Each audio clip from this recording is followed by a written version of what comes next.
Welcome to my 7 Days to Die Craftable food guide. In this we're going to be looking at how we can use combinations of foods, ingredients that we find in game to create all sorts of wondrous meals within this post-apocalyptic zombie game created by the Fun Pimps. I'm trying to cover every single type of food you can craft, but if I do miss one by any chance, please leave it in the comments down below and I'll add some notes to this video. One of the reasons why I'm doing this video is to show you the process as well as talk through what items you need and the benefits that you can gain from them. Guys, I hope you find this useful. Here we go. I'm going to try and make this as quick as possible so you can play it back if you do miss something. There are 4 types of meat in game, all of which you hunt for. These are pork, rabbit, venison and bear. Pork is the one with the least quality and bear is the best quality. And the rabbit and the venison sit in the middle, although venison is better than rabbit in some areas. Charred meats are the easiest to make. You only need a stick, so you can make them in the early stages of the game. They do consume a fair amount of hydration, -5, which is nearly as much fullness as you get from this particular item. They are also the smelliest, so you have to be very conscious if you're carrying charred meat to eat it quickly. It does send out signals. Boiled meat is the best type of meat. That's because you get +5 hydration from it. It does consume a jar of water, bottle of water, to be able to make this though. That's something to take into consideration.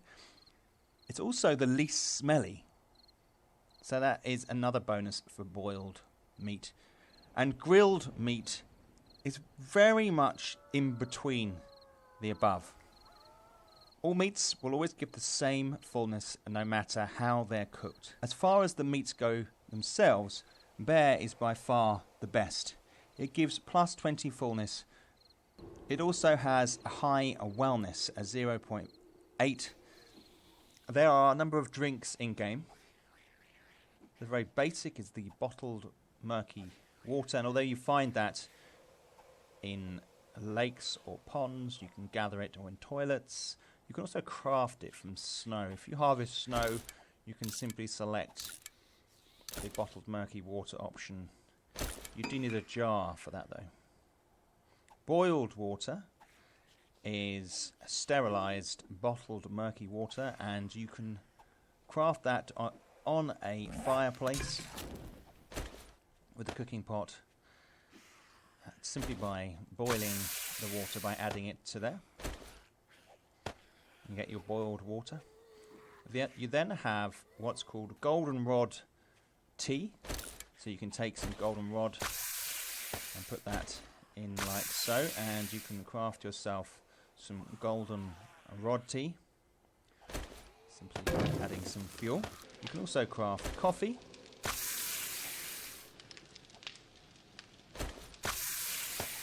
You can see the coffee here. Now you can also make a yucca juice, which is one of the easiest drinks you can get your hands on if you're within a desert biome. All you need to do is have a glass jar and the yucca plant and right click it and craft yourself some yucca juice here. You need 4 yucca plants and 1 glass jar to craft yourself one of these, as you can see here. Let's put that in there. Now if we put all of these together, including the beer, which you can't craft, it's not good to see. So we have 1, 2, 3, 4, 5, 6 different drinks. Okay, the goldenrod tea gives you 0.2 wellness, and the yucca juice gives you 0.1 wellness, plus daystone, plus 15 hydration, and the goldenrod is plus 20 hydration. Water's also plus 20 hydration. But the positive effects from the goldenrod tea, which you need the goldenrod flower, which is easy to collect, it's all over the place, that is by far the best drink to be consuming. These other ones are really designed for stamina boosts, and in fact coffee gives you a minus 0.1 to your wellness, as well as a minus 10 hydration. So as a drink, it's really a fix for stamina and not a lot else. There are a number of foods you can harvest in-game. You can grow your own crops or gather them while you're out and about. Corn you'll find in most biomes, and mushrooms you'll find in caves. The yucca fruit is something you'll find in the desert biomes, although there's no crafting that goes on with that currently. You can grill potatoes to make baked potatoes.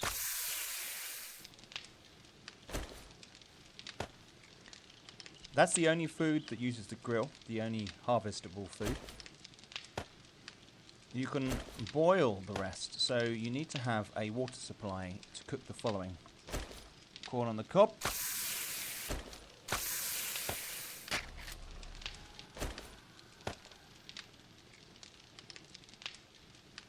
And we also have cornbread, which you can make with the cornmeal that you craft from corn. Put some corn in there and some water.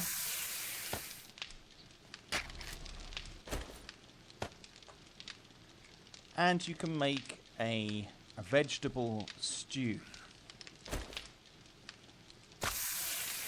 And that includes a potato, a corn, a mushroom, and some water.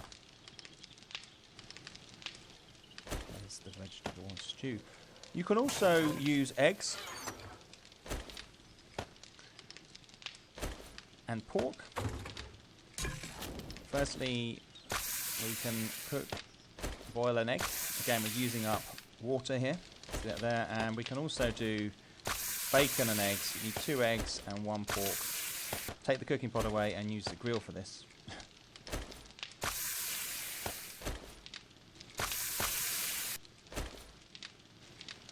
And we have the blueberry pie. To make blueberry pie, you obviously need blueberries. And they, I have found, are the hardest things to come across in-game. Put some blueberries in there. You need egg. Also need some bottled water and some corn flour. Those 4 things: blueberries, eggs, cornmeal, and bottled water. And then obviously some fuel for your and the cooking pot. Okay, so we have blueberry pie there. Let's have a look at some of these foods. So we have cornbread, which has +5 fullness and 0.4 for wellness. It's not too hard to make. You've got boiled eggs, which are good to do. They increase your wellness, fullness and hydration, which is important. But you need water to make those. We've got bacon eggs, which are one of the superfoods. They don't smell, so you can't be detected, which is a really good thing to be able to do. Fullness is +15 and wellness is +1, which is excellent. And then back to the good old blueberry pie, we have +10 fullness and +0.8 wellness. There's quite a lot of ingredients to make that, so unless you're growing your own blueberries, you're probably better off making some kind of stew. The corn on the cob offers a range of increases, including stamina and wellness, but only a small increase. And the baked potatoes is straight plus to your fullness, so not really much going on there. You can also make a range of meat stews. You can make them from venison, bear, and rabbit, but not pork. You can see here what you need is a combination of corn, potato, boiled water, and the rabbit, or whatever meat it is, and just select cook. If we compare the stews, they're all really good food to eat. They all improve your wellness, or the vegetable stew no way as much as the meat stews. You'll also find that the bear stew is just simply amazing.